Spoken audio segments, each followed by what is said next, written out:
Police Profiles. I'm Officer Bob Frudenberg of the Suffolk County Police Department's Community Relations Section.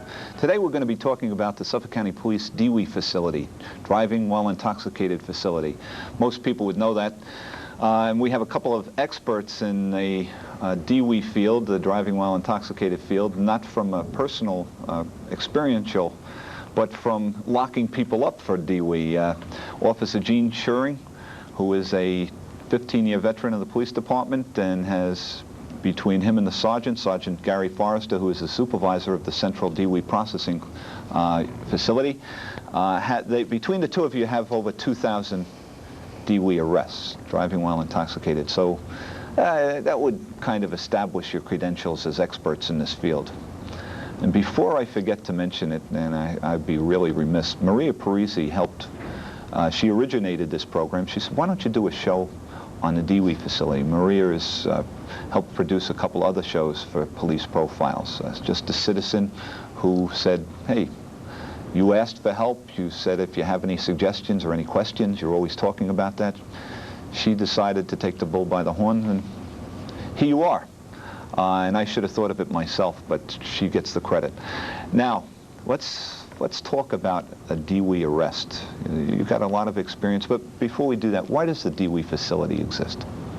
It's really there to expedite the arrest time and get the officer back on the road as fast as possible. We're talking a lot about that, Sarge.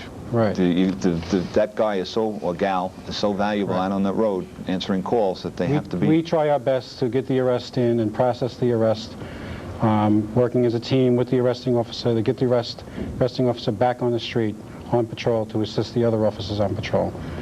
It usually takes approximately an hour and a half to 2.5 hours for an arrest, depending on how involved an arrest is. See, I'm old enough where I remember, Gene, it took like 3.5 hours to do a DWI arrest because there was an awful lot, and there still is an awful lot, but it's really been streamlined, hasn't it, Gene? Well, we've tried to assist the officer the best we can, like doing fingerprints, taking care of the property for them, and just assisting them in general to get the paperwork done a little bit sooner. And we have a piece of tape. A lot of our, well, you're part of the DWI enforcement team section, but you are a DWI enforcement instructor, teacher.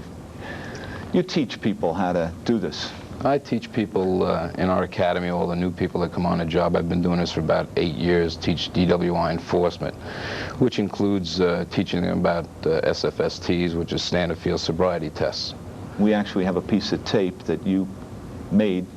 Some of our cars, do all of our DWI enforcement team cars have cameras now, Sergeant? We had cameras. We're waiting for new, smaller cameras to come in. The cameras we had were too large for the dashboard, and they were a little unsafe for visibility. But we do have cameras on the way to go back into all the cars, safety cars. Gene, you provided us with a tape that we're going to show the audience right now.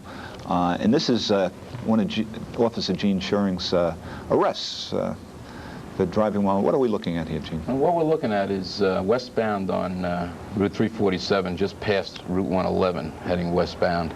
And this vehicle was weaving in front of me. Yeah, that's what you really look for. You look for a bunch of other things, too, in it. That's one of the main things that you tend to look for is the weaving, because it's very obvious, but there's many other things that you might observe, like stopping in the center of an intersection, speeding, driving too slowly. Yeah, a lot of people don't think that driving too slowly is a big one for officers, isn't it? Well, when you figure somebody's doing 25 miles an hour on the left lane of the expressway, that could be very hazardous. It is very hazardous. It's very dangerous sometimes to do 55, I'm sorry to say, left lane of the expressway. Okay, now what is going on? Well, this is one of the standard field sobriety tests. There are 3 tests involved, 2 of them being divided attention test. This is the walk and turn test, where you give him a specific set of instructions and he's supposed to follow them. And you're looking for certain clues. Obviously, he's not doing too well, Gene. Doesn't look like it. Doesn't, even to the untrained eye, I think our audience could tell that this man is really a danger to them when he's behind the wheel of a car in that condition.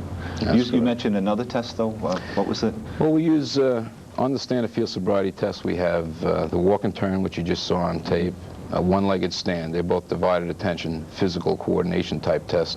Then we use a third test, which is called the horizontal gaze nystagmus, which is an eye test.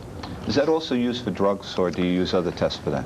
Yes, we've just recently got involved in the drug recognition expert program, and it's a certification that NHTSA, the National Highway Traffic Safety Administration, is certifying police officers throughout the nation on how to do a 12-step evaluation to determine whether or not a particular person is on any specific category of drug. That's fascinating, and we certainly don't have the time to go into that now, but a lot of, in fact, all of our DWI enforcement team are instructed in those areas, aren't they, Sergeant? They are all trained as drug recognition technicians. Now, we also use a supplementary, an ALCO sensor on the road, in addition to or to supplement. How does that work, Gene? Well, it would be one of the tests that would be almost included in the standard field sobriety test. It's a pre-screening breath type test. You would normally give that after giving the standard field sobriety test, just to determine whether or not the subject has been drinking an alcoholic beverage. That's more or less a pass-fail, and we have one here. You brought one along to show the audience, so maybe you could hold that up, Sergeant. Correct. Thank you. This is the ALCO sensor. This is a new instrument we've been using for the last couple of years. Before this, we had an alert, basically the same type of test. And what this is really is to confirm to the arresting officer that after he gives the field sobriety test and he sees the defendant driving, he sees his demeanor after he makes the stop and how he does these field sobriety tests, this is really like a confirmation of his intention to arrest the person. He confirms his belief that the person's intoxicated. Okay, and all this is gathering information, because if you do have to go to court, you must be able to establish a lot of these things. Even a patrol officer in a sector car must be establishing, and that's what you teach them. You've got to establish. Basically, you're building your case right from your first observations, and each step of the way, whether it be his unsteady walk, his eyes bloodshot and glassy, all of those things build your case to the final conclusion in court. We also have some pictures of the DWI facility, and would like to show you those pictures and maybe just give you an idea of what you'd be seeing. Well, this is a sign in the central DWI processing for the facility. Was made by one of the officers in the safety team. This area right here is our fingerprint station and the intoxilizer. We have two of them in the intoxilizer room. All computerized now. Computerized. Used to be a breathalyzer, now it's an intoxilizer. That's correct. We have two of them because, believe it or not, there's a backup of officers trying to give tests to people arrested for driving while intoxicated. Backup. Busy weekends, there's so many people going in. I was going to say to you now that people are seeing benches and right, handcuffs. This is part of the arrest area. This is where the arrests are processed. We can process 40 arrests at a time, and have been several times where we've had every table filled. I was startled by that, Sarge. When you say 40 arrests at one time. Correct. In Suffolk County, you're talking about 6 precincts, fairly large area, but that's still, you said in excess sometimes, where people actually couldn't sit. Well, I've had to assign officers to other desk areas in the facility because we were so full. This occurs on holiday weekends. When we do a sobriety checkpoint, we get inundated with the amount of arrests coming in, and we do our best to process them. It does extend the arrest time somewhat, but usually the arrest, even when it's crowded, can get out within 2.5 to 3 hours. They're back on the road again.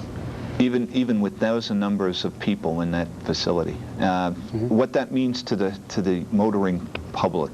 You know, when I teach DARE to the kids, I tell them that alcohol is one of the most abused, if not the most abused drug.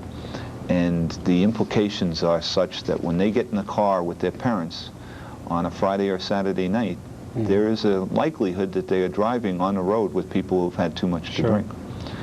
And it's your job to take them off the road as quickly as possible. Well, currently I was a member of the safety team for about 8 years, and currently there's 7 members left, and they can account for almost 25% of all the DWI arrests made in Suffolk County, those 7 officers. Okay, now, so a little lore, when you get to arrest somebody, you're doing them in the public a favor, in my opinion, in your opinion certainly, or you wouldn't have made over 2,000 arrests between you. Then you bring them into the facility. When do you give them their rights? Do you give them their rights, the Miranda warnings? I know when you do, but maybe you tell the audience. And then we have some pictures of what the facility actually looks like. Basically, a person is given his rights after he's arrested, and when the arresting officer gets into questions that pertain to his arrest, what he was doing while he was arrested. The rights to the person can be several hours later if the arresting officer does not get into questioning the defendant about the arrest and what he was doing just prior to being arrested. These are pictures of a woman being processed. This is the arrest facility. One of our officers on the safety team, Carol Abato, processing an arrest at the facility. Okay, the first picture was the fingerprinting, and then Correct. the intoxilizer being utilized very quick, not the way it was when I was making DWI arrests. It's much different now. We actually have an intoxilizer here in the studio that you carried along to show the audience, and this is what the person, of course, there'd be a mouthpiece put on here, yeah, and this is what the person would blow into, be asked to blow into for a certain amount of time, and there'd be a computer readout. Correct. Virtually instantaneous. And this gene is? That's a simulator that contains an alcohol solution that gives us a known reading so that it checks the instrument to make sure that it's operating properly. There's a lot of talk about people being let out after they've been arrested for driving while intoxicated. What happens to the person? We've processed them, we've gotten the reading. By the way, what happens if the reading, what is the minimum for keeping somebody or keeping them under arrest? What is the minimum reading of blood alcohol content? The reading for a DWI, which is driving while impaired, is a violation of vehicle and traffic law, is .06 to .09. Driving while intoxicated would be .10 and over. We do have a new law that came into effect at the beginning of April, which pertains to bus drivers and commercial vehicle operators, where some of those readings have been dropped by 2 percentage points, to do an 04 or an 08 for impaired and intoxicated. Good. Very quickly, what happens to the person? Do we let them out? What happens to them? Well, if they fail a test, they blow over a .10, then we'll spend the evening with the sheriff department and we'll appear before the judge in the morning. Which is right next door. Right next door. We just walk them across the hall. If they blow between a .06 and a .10, which would be, .09, that's driving while impaired. They, depending upon the hour of the morning, may be eligible for bail at that time.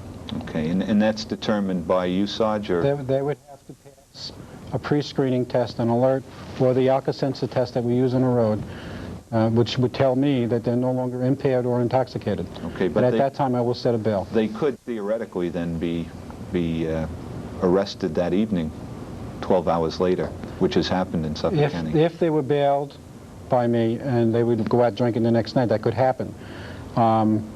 It has happened in the past where the person who has refused the test was turned over to the court and was given a date for arraignment by the judge and sometime later released, and then next night was arrested again. Okay, thank you.